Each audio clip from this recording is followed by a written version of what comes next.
So I don't really like working from home. It's obviously quite lonely, and I have to wear these earphones and the microphone in the video, which is not really my style.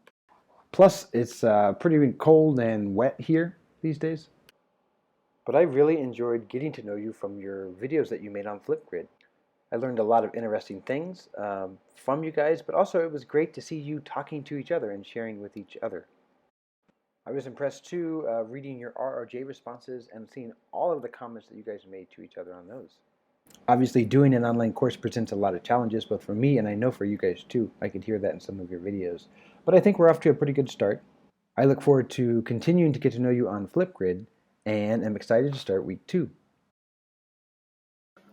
Speaking of Flipgrid, I'm going to use this to start my video. So in today's little intro video, I have 3 things that I want to cover for y'all. First is the tour of the Left Behinds, stuff we may have forgotten about that I didn't talk about. 2, I want to talk about academicness, something that you're going to talk about this week. And finally, I'll quickly go over the task for week 2. So first, tour of the Left Behinds. Let's start with the syllabus. Loading right now. I asked you guys to read this. It's an important document. I also asked you to send me any questions. Nobody did. This part talks about online participation here, going down, how that's graded. These are some of the outcomes of the course, again, for online video. This is important right here, right? What exactly you do to get a different grade. These are the different assessments. There's some policies, there's some services, how you can get help on different things. And then here's the good stuff. One thing to look at in the syllabus, here's the course outline. It has some links to this. Of course, a lot of this stuff you can get to on NYU classes. But this is also important to think about. So right now, these first 3 weeks, you're supposed to find an online video channel you're interested in and then be journaling about that. What do you notice? What kinds of things do you see as you watch these videos? And this is going to lead into your project work.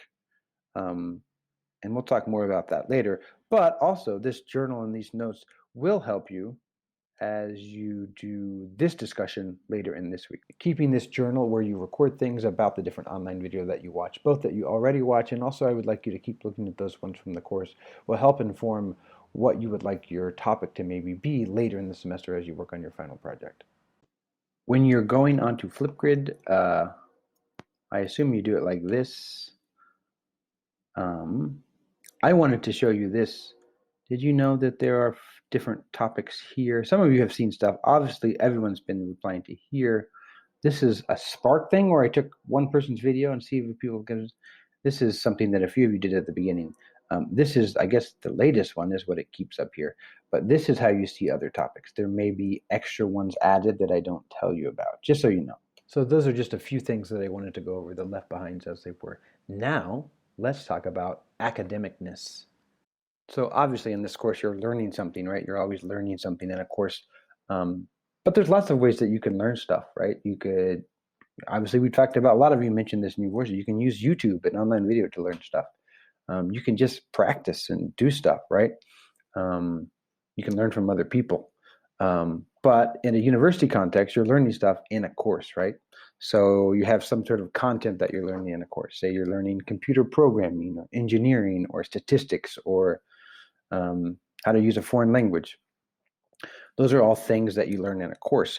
But as you learn them in a university course, it's situated within a discourse, right? There's certain language and culture and practices and things that you do because it's classroom learning in this case, because that's the discourse, right? So there's certain ways that you talk to people and languages that you use. There's different culture that you use. All of these things are important for learning whatever the thing is, regardless of what the actual content is. And when you're assessed on that, of course, you need to know the things that you're learning in the course, right, about the engineering or the computer programming. But also you do that within the discourse. So you also have to know how to do those things, how to take tests, how to write papers, how to talk in class. All of those practices are part of you showing that you're learning something that are separate from the content that you're learning. Again, the point here is that there is the things that you are learning, and then that there is the situation in which they're being learned. And in this case, in a university course, that is academic. Now, this is a content-based EAP course, like the one that you're taking right now, which means that the course content are those things that you're learning in class. It is the language that you need to know and the types of activities and writings and practices that you'll do and the values, what's important, and the culture that you need to know. That's actually what the content of this course is. You take EAP so you can learn to do those things that you do in all your courses that you'll take. For example, here at NYU Shanghai, that's why you're taking EAP. Now, of course, this is content-based, which means that you're doing that within a theme, right? This EAP course is about something. In our case, it's about online video. My other course is money stuff. There's the greater good. There's one about prisons. There's one about sustainability, right? So you have some sort of theme that learning these discourse is situated in, kind of reverse of what you would have in a traditional classroom. What I mean by that is that in EAP courses, the main thing that we're teaching are the discourse, right? The language, culture, values, practices of an academic course in English. But again, you need both of those things for assessment, right? You need to know about online video in this case, and for this course, for example, and also those things, the language and practices and values that we use is what I'm looking for too.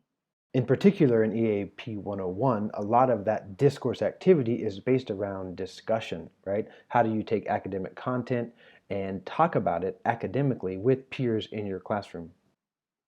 This semester, of course, is all online, right? So there's a whole new set of things, right? Online practices and discourses and genres, but that's all being used as we study this course.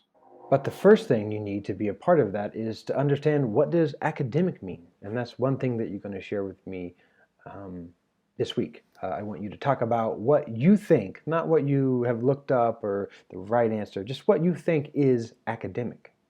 So what else are you going to go this week? Well, if you go down to the week 2 overview, again, this right here tells you exactly what you need to do. Gives you much more specific details while it loads. Also, the links are working, which is good. Here are links to. So what are you going to do? You're going to do some reading. There's 2 things I have for you to read. Again, you can listen to me read these. If you download this, you can listen to that as you read along. You're also going to watch a long lecture by one of the authors from one of these readings. The video here gives you information about where YouTube has come in the past and maybe where it's going to head in the future. There's a couple of things I really want you to focus on. It is quite long. One is her discussion about platforms, and the other is her idea of the biography. That'll be helpful in later tasks. You'll use that to record your second RRJ. For your Flipgrid for week 2, you're going to be talking about what does academic mean.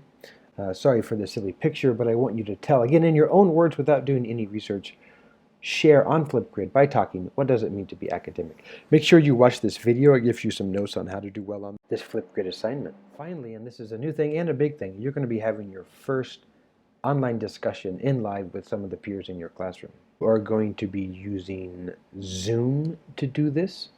I don't know if you've ever set up your own Zoom meeting, but my approach here is just going to be that I would like you to try this yourself. Again, it's really important, the instructions for how to do this, when to do this, who to do this with, and importantly, what to talk about are all elaborated for you in that week 2 overview. Just a reminder with that, I would like you to do 2 things after your meeting is done. One, I would like you to try to record it, and then if you can, send me that video. If you can't, we'll talk about that. The other thing is, every group, no matter if you can record it or not, I would like you to make a Google Doc where you kind of summarize what you talked about and send that with me. That'll be really helpful for me. Again, it was great to get to meet you during week 1, and I really look forward to seeing what you guys can do in week 2. I hope this class is going well for you. I will probably send out a form later this week where I ask for some feedback, but that's what we got for week 2. I think I kept it under 10 minutes.